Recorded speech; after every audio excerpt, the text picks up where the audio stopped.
Hi viewers, welcome to స్వదేశీ kitchen.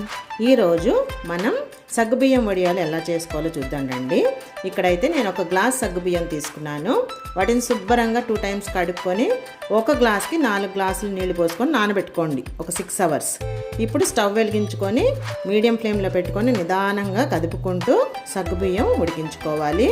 So సగ్గుబియ్యం బాగా ఉడుకుతున్నప్పుడు మనం ఒక 1/2 టేబుల్ స్పూన్ సాల్ట్, ఒక 1/2 టేబుల్ స్పూన్ జీలకర్ర, అలాగే ఒక 1 టేబుల్ స్పూన్ చిల్లీ ఫ్లేక్స్, అలాగే కొద్దిగా పుదీనా కూడా వేసాను నేను, ఫ్లేవర్ బాగుంటుందని.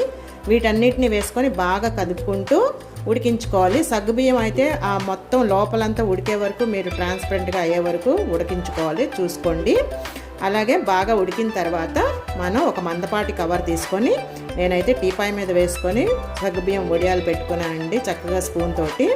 సో మాది ఫ్లాట్ కాబట్టి అవుట్ ప్లేస్ ఎక్కువ లేదు. సో బాల్కనీలోనే ఎండ వచ్చినప్పుడు ఎండబెట్టుకుంటున్నాను. ఇలాగ 2 డేస్ ఎండితే చాలండి, చక్కగా సగ్గుబియ్యం మన వడియాలు తయారైపోతాయి. ఎంతో బాగా వచ్చినాయి, చూడండి ఎంత చక్కగా ఎండిపోయినాయో. సో వీటిని మనం చక్కగా 1 ఇయర్ వరకు నిల్వ ఉంచుకోవచ్చు. మనకు కావాల్సినప్పుడల్లా వేయించుకోవచ్చు.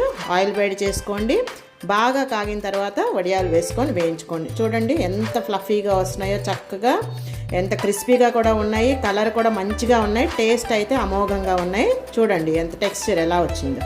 So bye friends, thanks for watching. See you in the next video.